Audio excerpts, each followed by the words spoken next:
This week in Teams, Craig and I are going to talk about running events using the Teams platform and how we did it for the Microsoft 365 Chicago event.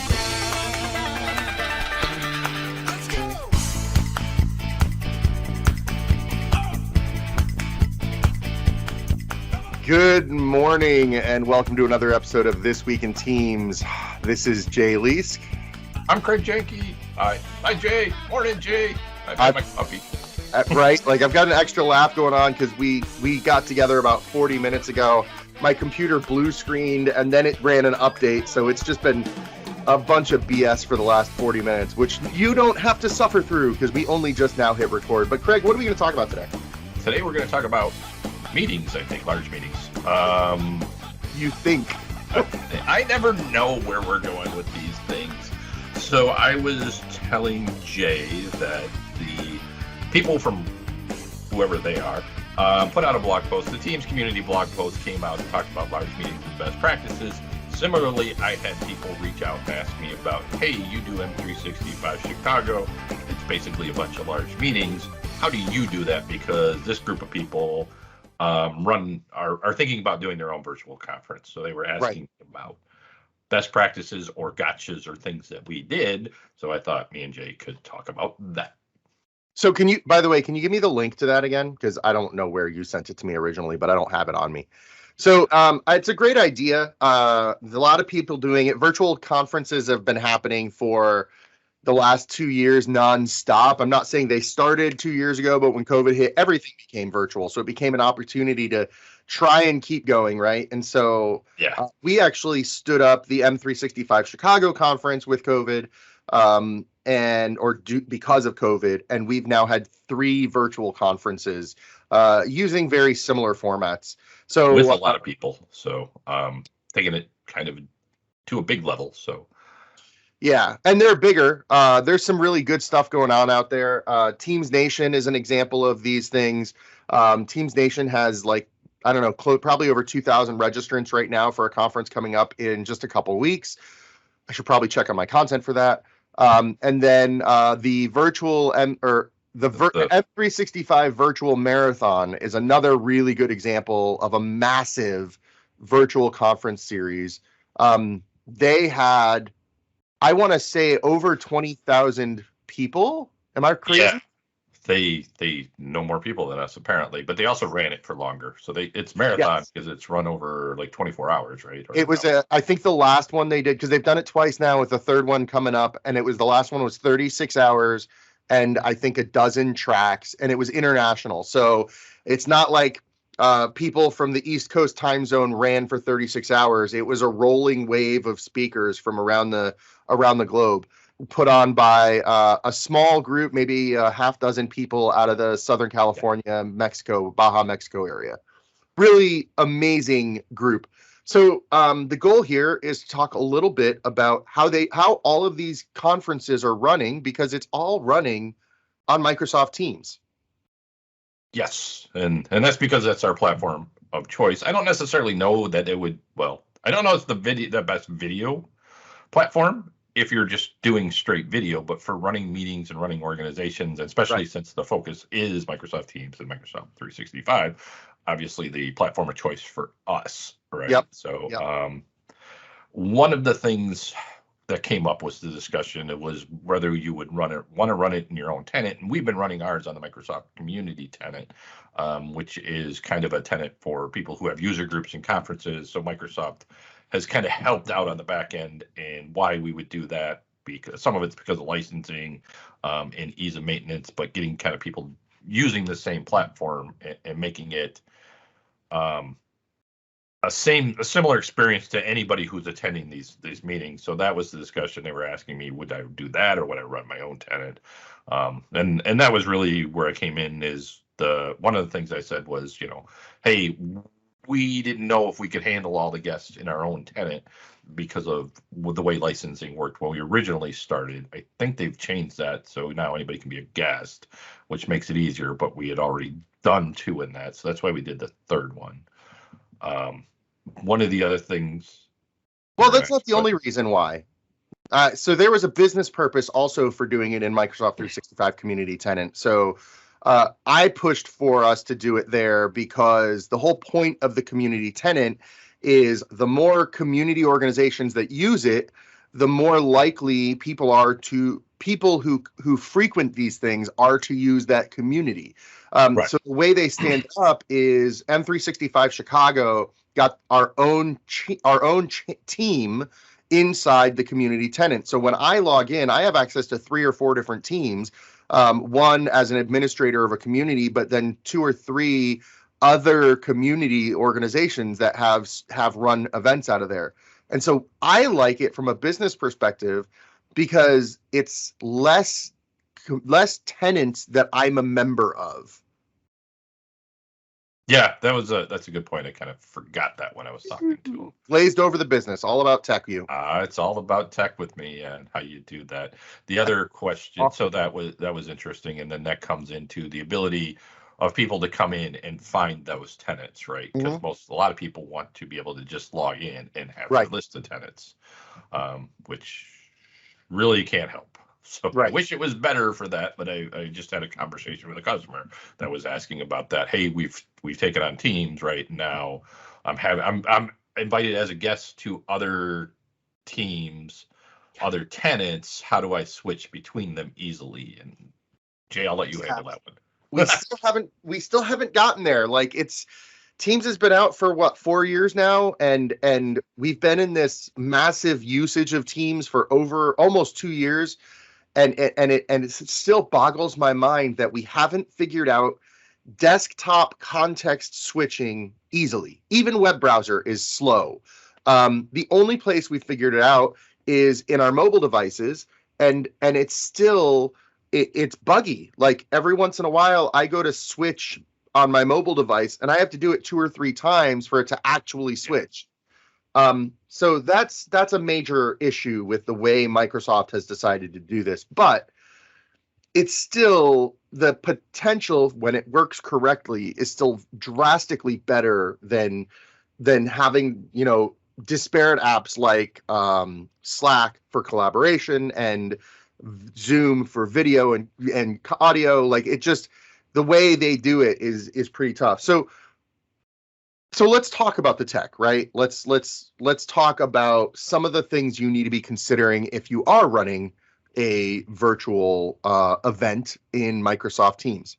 And I'm actually going to start on the front end, which I don't know much about. So this may be a very quick process, but in the last 6 months, I think Microsoft released webinars, which is a couple of things. One, it is the fact that it gives you a workaround when you have too many people in a Teams meeting. It gives you an overflow capability, and we'll talk about that in a little bit. But on the front end, it also gives you a registration capability, so you can actually track who you're bringing. Because for the longest time, and we still don't use it, we use is it Eventbrite for our registration? Yeah, we use Eventbrite for our registrations. So Eventbrite is great. It costs a little money, I think, but it's a great tool for pushing out registrations and messaging to the people who have joined, who have registered. So good tool, but totally separate from Teams. Craig, how familiar are you with the webinars capabilities? Fairly familiar. I haven't used it a whole lot, but the nice thing is that it has that overflow capability, and then they can register for the event, and then we can send them links and stuff like that. I haven't played it enough to know if I'm going to do more than one webinar. So like where we have, it was multi-tracks, right? Yeah. So I don't think that I can set up the event to handle the multi-tracks. Okay. I would have to check into that, and I think that's one of the reasons why we didn't go there. Like if it's great if I've got to run an all-day event, I'm only, having one meeting, but if I have to have 5 meetings because we're having 5 different presenters, then that would be something. That's a good point. That's a good point. And then each webinar can have up to 1,000 people. We haven't hit that limit, but some of the bigger conferences would probably have issues with that. Yep. Now that's where I like that they finally built an overflow capability. So one of the issues you've had to deal with so far, for example, companies that do all hands or town halls, whatever you call it, if you're going to have more than it was, I think I think it's more now, but it used to be like 250 or 300 people. If you were going to have more than that, It was 300 for a little while. It was 300. You actually had to choose, am I going to do a Teams meeting? In which case, when I hit 300, that 301st person ain't getting in, and we've had that problem. Or do I do a Teams live, but then I have to come up with a way for the interactivity? So like you had to make that decision with webinars. When you hit 1,000 people, it immediately pushes the 1,001st person over to a Teams live event. Yeah. So that was pretty cool. So that's the first thing you have to consider is, what am I doing? So for M365 Chicago, we did Teams meetings. And in fact, the last 2 times we did channel meetings. Rather than a Teams meeting separate from the channel, we did it in a channel. So for our virtual community, we set up a channel for each of the sponsors so they could have a virtual booth and set that up however they wanted. And then we had one channel for, I forget what we called it, but the sessions and the sessions and schedule. And so we could put a link to the schedule in the channel as a tab. And then all of the meetings showed up in the channel as individual discussion threads that you could just click on to join in, which was pretty cool. Yeah. So that was one of the questions is why did you use channels in them so that you could have that discussion thread? Now, the problem was that is you were anonymous and it didn't come in through the tenant. Right. As a guest, then you couldn't participate in the chat. But that was kind of a semi-good thing in a way, because then we could control the chat a little bit. We didn't get a lot of control, but if somebody was coming in, like, we didn't have to worry about them Zoom bombing. We didn't have to worry about Zoom bombs. That's how pop culture refers to it, right? We didn't have to worry about someone anonymous coming in and showing off their genitals and putting links to porn in the chat. Like, we can say those things. Those are clean words. I'm not cursing. I wasn't going to go there. So that's pretty cool. And then people who do come in through the tenant have access to view the community and click around to the different channels. And we found that most of the people would come in that route rather than come in anonymously. In fact, we had very few anonymous users and mostly only when they had issues accessing as a guest. So that was pretty cool. Yeah, then that was the next interesting question, which I think is you're probably the best person to answer this too, is, well, how do we get sponsor engagement? How did that work? Oh, wow, we're going there? Okay. Yeah, I wasn't going to go there, but then I remembered that was your primary area of expertise. So yeah, let's talk about that later. We'll table it and let's talk tech for now, and we'll come back to sponsors at the end. Okay, cool. So, continuing down the tech, one of the things that we learned, I think you've mentioned this in passing, but since we're talking about anonymous users versus guests, is if you're going to have moderators or what did we call them, Craig? The volunteers that helped us out. I forget what we called them. We called them moderators. Did we? Okay. Good for me, getting right the first time and then doubting myself. Yes. So if you're going to have moderators and if you're going to have more than one track, I highly recommend it. They have to come in as community members, not guests, because guests can be presenters and guests can do some level of moderation, but they can't stop and start recordings. So if you're going to use Teams to record your sessions, as an example, they have to come in as members so you can give them the privilege, because the recordings are stored in the team and you have to have file access for that. So yeah, so that was something that was one of the interesting lessons learned, and having those accounts set up. So yep. The community tenant, you could do that, but that was something that we had to do. And the speakers, we didn't have them necessarily do that. So we allowed the speakers to come and guest, but then you had to have a moderator, or right. When the moderator wasn't there, one of us had to jump through all the rooms and make sure that the recordings were started, but the presenters, the most importantly, could present. So right. we had to make them presenters. So that's something that you have to kind of plan for. Now, the group I was talking about was saying, well, they're only going to run 5 tracks and they're going to have a community lead moderate that track the entire day, which that works. I said, well, we couldn't do that because we ran ours on the thing that if we run our event this is a great place if you want to learn or practice public speaking, you want to get involved, you want to start doing that, you should be able to do that. So we basically took at least one session from everybody who submitted.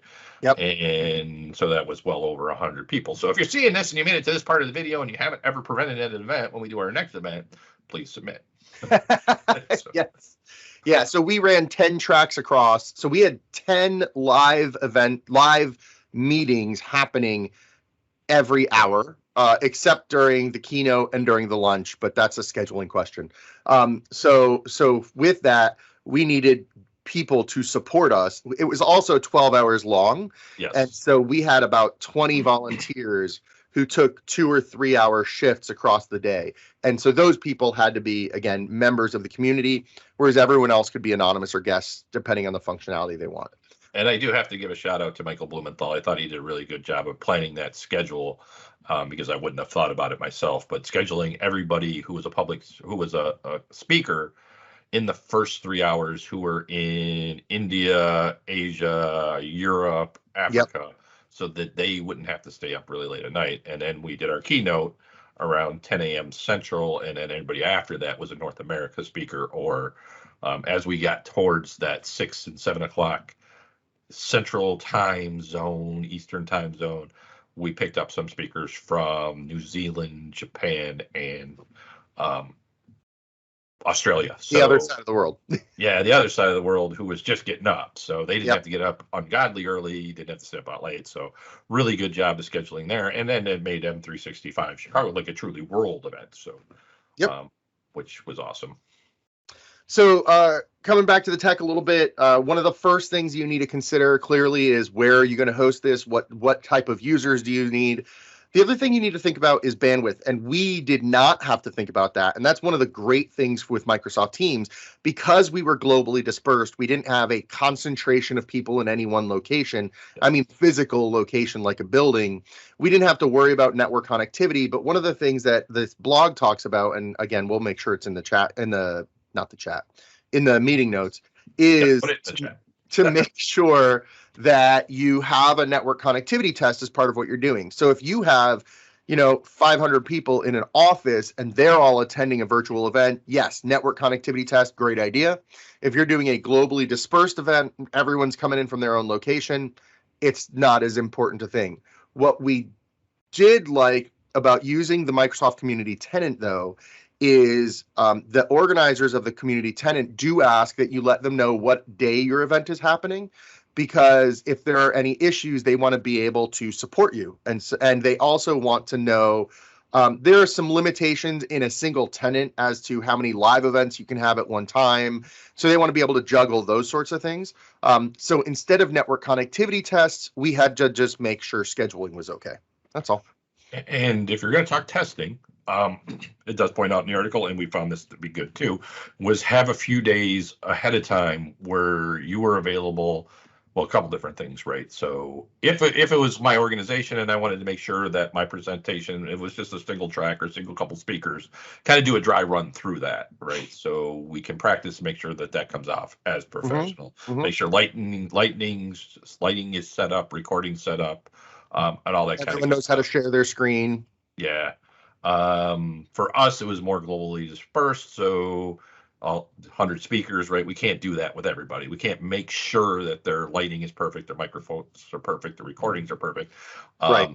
But we did have tech days set up a few days ahead where they could test logging in, making sure that they could share with their screen, that we could see them and all that kind of stuff. So we didn't quality and go, oh, Jay, your lighting's off. Can you see if you can fix that? We might have if it was really horrible. But for the most part, we trusted our speakers to present quality material. But we did have days ahead of time to make sure that they were able to access the tenant, and that wasn't going to be an issue. And they knew how to run a meeting. And fortunately, most of them are Microsoft professionals, so this wasn't the first time of that for them accessing Microsoft Teams. So that helped a lot. Yep.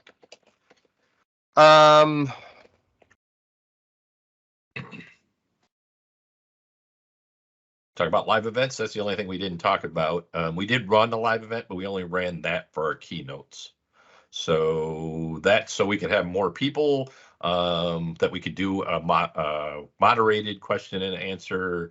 We'd have to worry about people interrupting, but they could still put their questions in the chat, and then we could have somebody moderate that. And if it was a question like, hey, how do I connect, or my sound isn't working, we didn't have to publish that to the greater audience. But if it was like the question, how do you get better adoption using Teams if you're dispersed globally, right? We could put that out in the question and answer and have somebody answer that.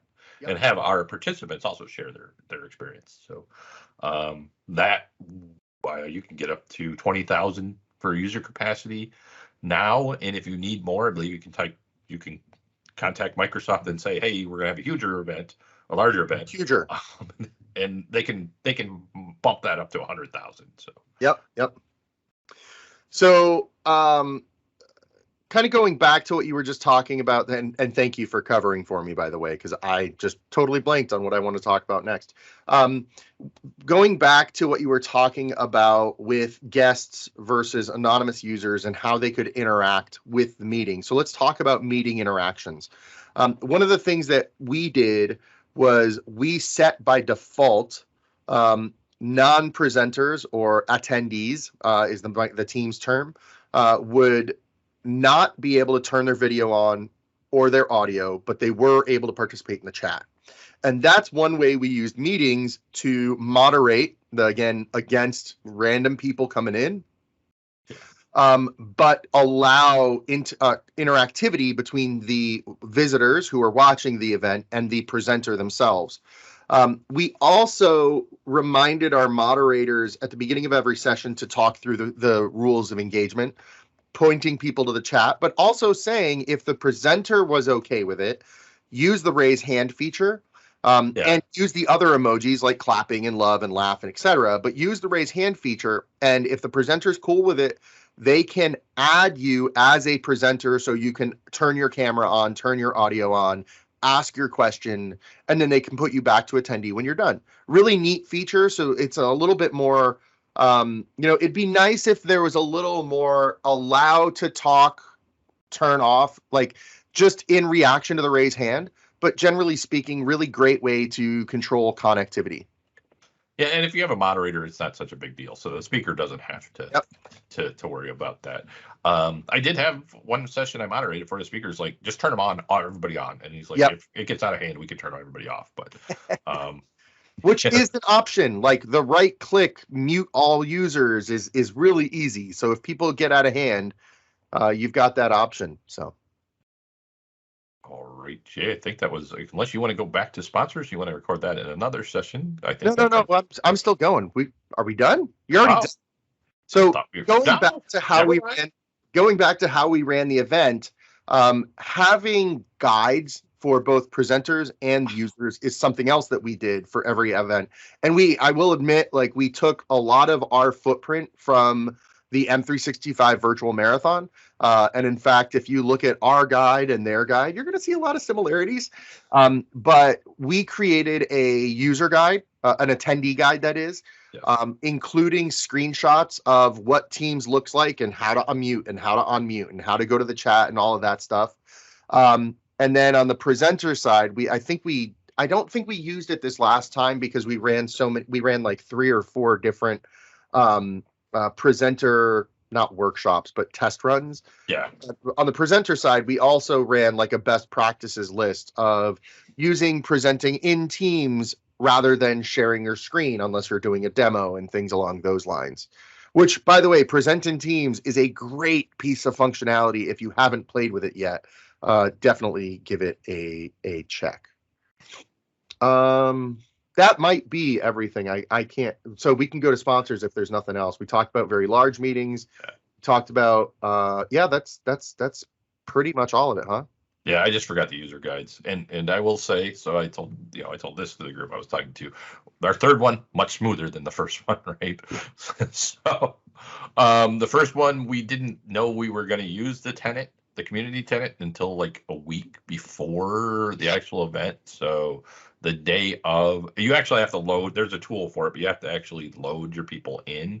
Now there's a tool for it, but then you had to give them a spreadsheet. So I think at 2 a.m. the day before the event, me and Jay were adding users in, creating team rooms and all that, and setting up the schedule. So when we sent out the emails to people to say, this is how you get in the event, Yeah. it was literally hours before the event. And we got feedback that they would like more. So we were better able on, yeah, for this event, we were able to start those emails like 10 days out and say, hey, the event's coming. This is how you're going to log into it. Here's where the materials are. Here's the schedule. And as a result, we had a lot less people on the day of the event going, hey, how do I log in? How do I get there? Our support team of, again, Michael Blumenthal and his daughter, who were answering emails and telling people how to get in, were a lot less this event than they were the first two. So yeah, practice makes closer to perfect. The other thing that we used before getting into the sponsors is Sessionize. So if you're running an event, unless you're handpicking everybody based on your known network, we use Sessionize for our call for speakers, which we publicized on Twitter and LinkedIn, etc. But Sessionize.com, Sessionize is a great tool for running not just call for speakers, but then evaluating your sessions and building out the schedule and communicating with your presenters. Really cool tool. Not getting paid to say this, although I wouldn't mind their sponsorship. But for community events, it's even free. So if you're running a free event, you can use Sessionize for free. We pulled in, again, over 100 presenters submitted their sessions. We were able to evaluate it, organize it, categorize them all, put it on a schedule, and then publish our schedule on, and this time on both a web-friendly and mobile-friendly browser. So it really is a very strong tool if you're trying to figure out how do we do this. Yeah, and it's got nice APIs that actually display that information into your web. So you just have to, I've put that in like their iframe code on your website, and they may be more advanced than this now because I'm not a web developer like I used to be. So I don't know if iframe is still a thing, but it would show the schedule or show the list of speakers right there. You don't have to do any code other than just say, hey, show it. So it is an awesome tool for that. There are other solutions out there, and actually one of the I can't find it. I didn't plan to talk about it ahead of time, so I'm trying to find the post real quick. But one of the community groups has created another tool for registration and for event management, and I'll try to find it and put it in the chat. So if you're like, what was Jay talking about? Check, not the chat, bless it. Check the blog post. See if I put it in there. Apologies to the guys that are doing it that I didn't think to do it ahead of time.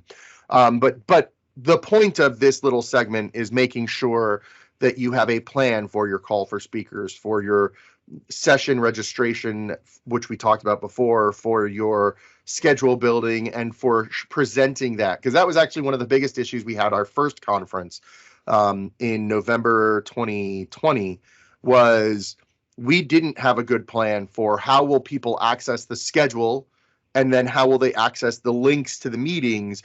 And they weren't connected, and people had to go to two different places, and that was messy. So and that was the one piece of feedback we got consistently across everything, was making sure we resolved that before our June event in 2021.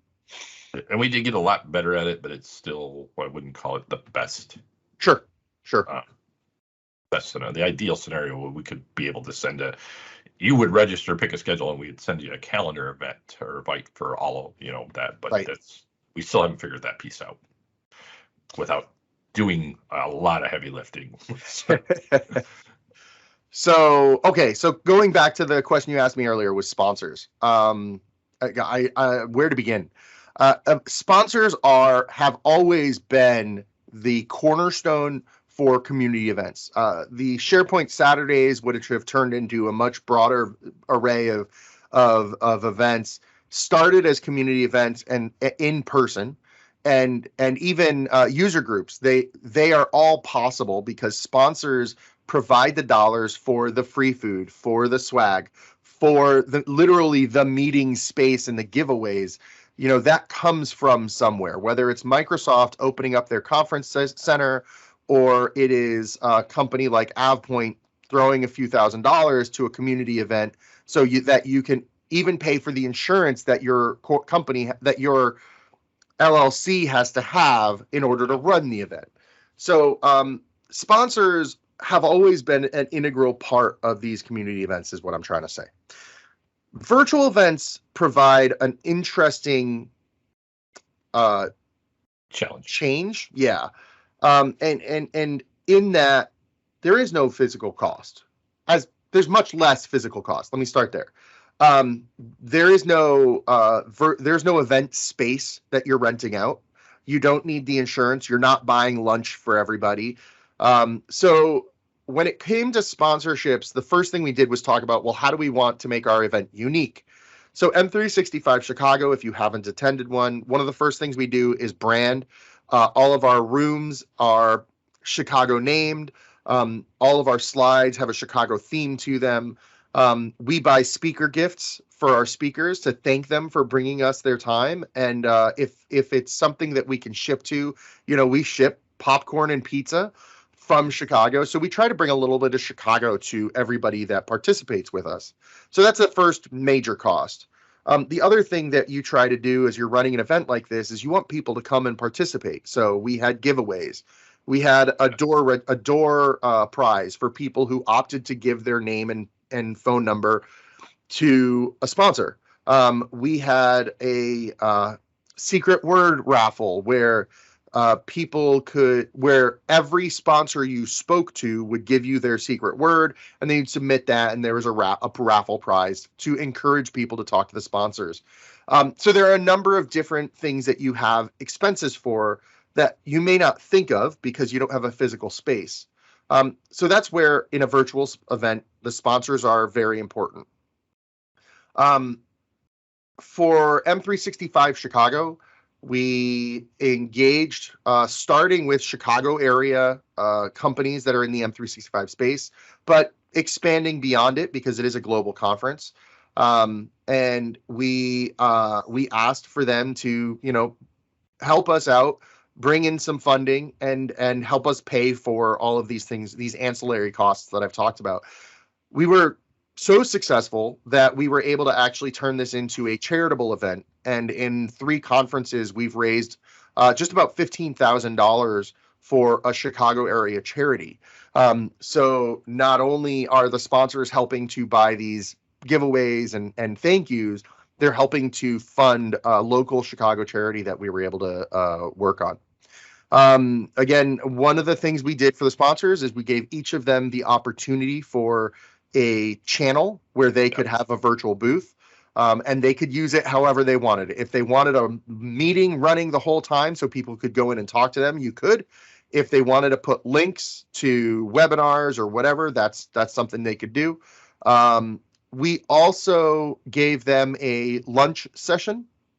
Yeah. Now, what we encouraged them to do during that lunch session was do a case study, not just a product demo.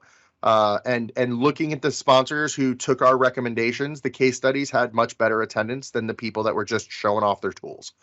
And that gave attendees the opportunity to see how are people solving problems in the M365 space with third-party tools and third-party consultants.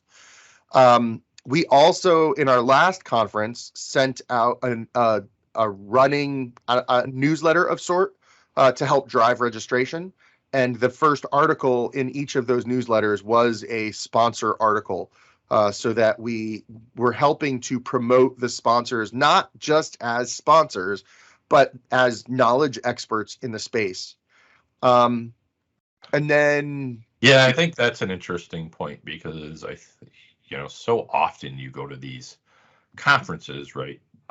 And the sponsors sometimes are anticipated as necessary evils or just noise, right? Right. But you kind of forget that they are the knowledge experts. They're people too. No, I'm kidding. And they are solving real world problems for customers. And then so being on the Microsoft side, away from the partner side, like I've had more and more conversations where customers asking me how you do something, and yep, like, well, what you are asking us how to do, this customer, this people, whether their ad point does this, right? They have a great tool for getting the exact information that you want and can help you move this information, or or they provide this reporting that goes above and beyond what we normally do, so you can do that. So I'm throwing it, and it's I will use that point as the example because that's your company, but there's more times that I've used other companies who do reporting, that do monitoring, that do cleanup, things that we that are outside what other people normally do. It's outside the scope of the product that maybe only 10% of customers would like, but that's not big enough for Microsoft to pursue as a whole division, right? We're trying to hit like the sweet spot of like 90% of customers, and then leave our partners this other area where they can go in and they can deep dive. So I think people forget that not only do they're there to promote their product, but they also know a lot about how the products work, and those kind of things. So so that's high level what we did for Microsoft 365 Chicago. That's high level for what you should be considering if you're running a conference or an event in Microsoft Teams. Again, check the blog for, hey, look, I did it right. I didn't say the chat. Check the blog for the link to the article we're talking about, and a couple other things. Also, major props to the rest of our team. So Craig was the captain of sorts for the M365 Chicago events. Michael, I stood at my desk. No, I didn't stand on my desk. They stood on their desk and said, "Oh, Captain, my captain." Lord. Michael Blumenthal was our speaker wrangler, and Ralph Rivas was Ralph should have been on the podcast. Ralph was our technological lead. He's the one who worked with the M365 virtual marathon guys to understand how they did it and how to adapt that to our stuff. Heather Ackerman helped to run the charity, helped to keep us all sane because you got a room full of boys arguing. Heather was able to help calm us all down. She worked a lot of our presentation stuff too. That's right. She helped on the accessibility and presentation side. And then she ran the keynote. And then ran our keynote. So you can see she was did a lot of work for us. And then this past conference, Anthony Escobedo helped. He helped moderate the conference 2 times ago. And this time he actually joined the team and helped on the accessibility side, and helped. Jay Leask got in the sponsors and the money and a lot of great ideas on how we should actually run it, and kept us more focused, because if you've met Ralph and Michael and sometimes myself, we can get down interesting pathways and need to be pulled back. The project manager in my background definitely came out a few times, as did the cursing. So thank you to the team that helped us, and thank you if you're still listening to this episode. And subscribe to our channel. Like us. Like us, please like us. Man, to get to 60, I think. I don't know. Oh Lord, Craig, making us sound really desperate now. We'd like 6 subscribers, please. So, my daughters love this new show on Disney, which is kind of Holly Hobby, and she plays music and she's trying to get subscribers. We were watching that last night, and I'm like, maybe we should sing songs, Jay. That would be hard. Nope, not gonna do it. She got a check for $250, so she was excited. That is cool. Your daughter or their Holly Hobby? Holly Hobby. She's starting to get more, building her social media presence to build her songs. And she got. You're telling me I have to watch this show to learn how to do what we're doing? That's what you're telling me. My daughter will probably love it, and then probably require us. So it actually isn't a bad. It's a pretty good show. It's a family friendly show. Yeah. So. Okay. For tweens, I've got an 11, 12-year-old, so we're right there. And there's your Disney conversation in the episode. Craig, always a good time. Podcast, if we didn't get some kind of Disney. And cut. We know you liked this episode of This Week in Teams because you're still listening. So if you want to hear more like this, make sure you click the subscribe button, notifications, and go to onthespot.tech for more from This Week in Teams and our sibling podcasts.